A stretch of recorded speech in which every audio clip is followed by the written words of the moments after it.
students, welcome to Infopedia, a book series of Magic Mind from Galaxy Publication. And जैसा कि आप सभी को पता है कि हम आपकी क्लास 7th की जो जनरल नॉलेज की बुक है उसको पढ़ रहे हैं, कवर कर रहे हैं. So today we will start our next chapter. Now let's start your chapter number 16, famous Indian kings. अब कुछ ऐसे famous Indian kings रहे जिन्होंने इंडिया के ऊपर क्या किया, रूल किया. सो ऐसे ही कुछ राजाओं के बारे में पढ़ना है.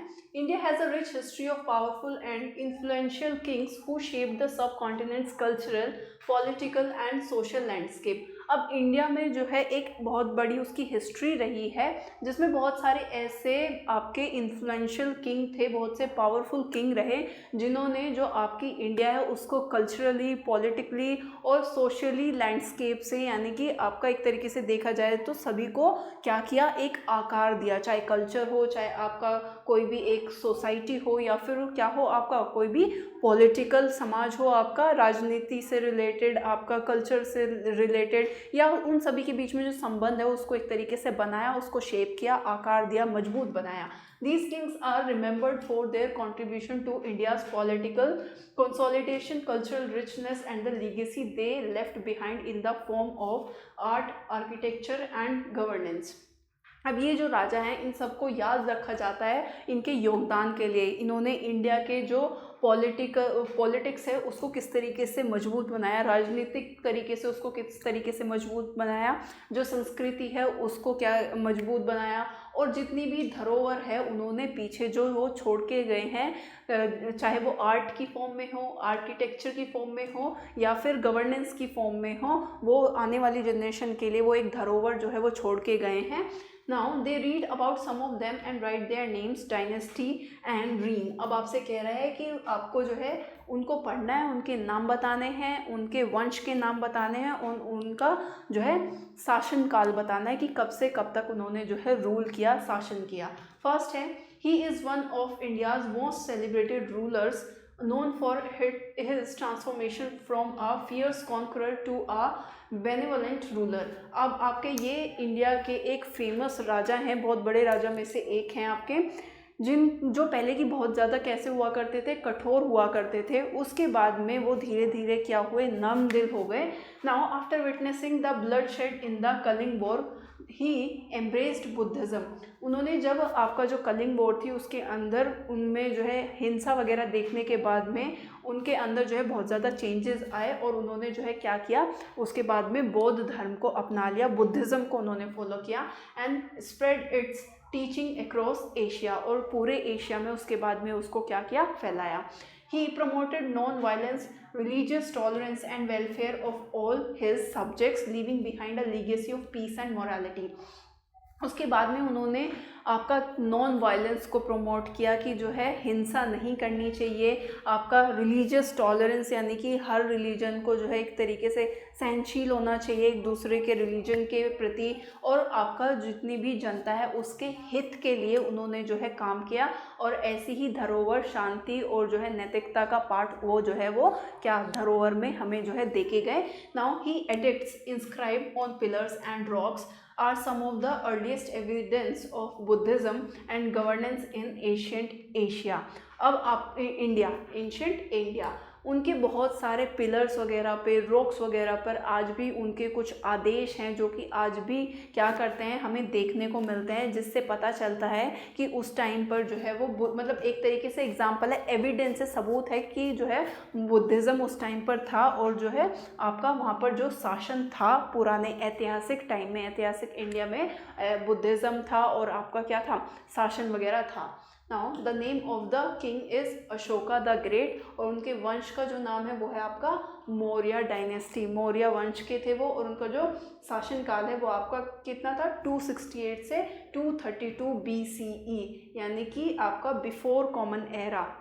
इतने से इतने टाइम तक उन्होंने जो है क्या किया, रूल किया आपका. Now second is, he was the most illustrious ruler of the Vijayanagar Empire, which dominated southern East India during its reign. अब वो क्या कह रहा है कि ये आपके विजयनगर के सबसे बड़े आपके क्या थे, राजा थे, शासक थे आपके, and he is known for his military conquest which expanded the empire to its greatest extent.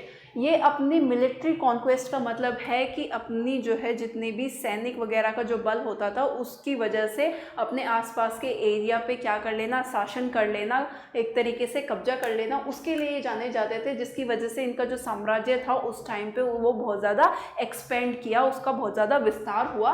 And for his patronage of the art and literature, और इन्होंने जो है आर्ट और लिटरेचर को भी, उन कलाकारों को भी क्या किया, और ज़्यादा बढ़ावा दिया। The period of his rule is often referred to as a golden age for Telugu and Kannada literature. जो आपकी तेलुगु और कन्नड़ लिटरेचर है, आपका साहित्य है, उस टाइम के, उनके टाइम को जब वो शासन कर रहे थे उस टाइम को जो है क्या बोला जाता था, गोल्डन पीरियड बोला जाता था, या गोल्डन एज, या फिर सुनहरा युग जो है वो कहा जाता था। His reign was marked by prosperity with the flourishing of trade, agriculture and temple building activities। उनका जब उन्होंने शासन किया उस टाइम पे जितना भी ट्रेड था, व्यापार था, जितना भी एग्रीकल्चर था आपका, या जितने भी आपके मंदिर वगैरह का निर्माण था उस टाइम पे बहुत ज़्यादा बढ़ा, वो बहुत ज़्यादा जो है उसका विस्तार हुआ। और जो राजा थे उनका नाम था कृष्णदेवराय। उनका जो डायनेस्टी थी, वंश था, उसका नाम क्या था, विजयनगर। और कब से कब तक शासन किया, उनका शासन काल कितना था, वो था 1509 से लेके 1529 तक। And the last one is he was one of the greatest ruler of the Chola dynasty known for his military conquest and naval dominance. वो अपने टाइम के चोल डायनेस्टी के, चोल वंश के जो है बहुत ही महान राजा थे, जो कि अपनी मिलिट्री कॉन्क्वेस्ट यानी कि अपने सैन्य जीत के लिए बहुत ज़्यादा वो थे, कि अपनी सेना वगैरह के बल पर जो है आसपास के जितने भी क्षेत्र वगैरह थे उन पर जो है उन्होंने क्या किया, अपना शासन किया, अपना कब्जा कर लिया एक तरीके से, उनको हराकर। नेवल डोमिनेंस यानी कि समुद्र के आसपास में जो है समुद्र का जितना भी रास्ता होता था उस पर भी अपना क्या कर लिया, कब्जा कर लिया, उस पर भी उनका डोमिनेंस रहा। He expanded the Chola empire across South India, Sri Lanka and part of South East Asia. उन्होंने जो है जितना भी उनका चोल साम्राज्य था उसको जो है साउथ इंडिया, श्रीलंका और आपके साउथ ईस्ट एशिया के भी कुछ पार्ट में उसको क्या किया, एक्सपेंड किया, उसको जो है विस्तार किया उसका। Raja Raja Chola one is also celebrated for his contribution to art, architecture and administration. उन्होंने जो है आर्ट वगैरह को, जितना भी आर्किटेक्चर वगैरह था उसमें भी जो है क्या किया, उसको भी बढ़ावा दिया। He build the magnificent Brihadeeswara temple in Thanjavur. इन्होंने जो है आपका जो बृहदेश्वर आपका टेम्पल है तंजावुर में, उसको भी बनवाया, जो कि एक आपकी यूनेस्को वर्ल्ड हेरिटेज साइट है। यानी कि ये आपकी एक ऑर्गेनाइजेशन है, वो जितनी भी एंशियंट आपकी बिल्डिंग्स वगैरह होती हैं, इमारतें वगैरह होती हैं, उसकी देखभाल करने का काम करती हैं, उसको मेंटेन करने का काम करती हैं। तो which stand as a testament to the architectural and cultural achievement of his reign, जो कि ये बताता है कि उसके टाइम पे जो आर्किटेक्चर था, जो अचीवमेंट था उसके शासनकाल में, वो कितना ज़्यादा जो है महान था, कितना ज़्यादा ग्रेट था वो। उनका जो नाम था वो क्या था, राजा राजा चोल वन। इनका नाम है राजा राजा चोल वन। और आपका कौन से डायनेस्टी से थे वो, कौन से वंश से, चोल वंश। और उनका जो टाइम पीरियड था, जो शासनकाल था उनका, वो था आपका 1985 से लेके आपका 1014 तक। So yeah, that's all about the chapter. Now if you want to note down, then you can note down also. So yeah, that's all for today. Till then, bye bye and thank you for watching.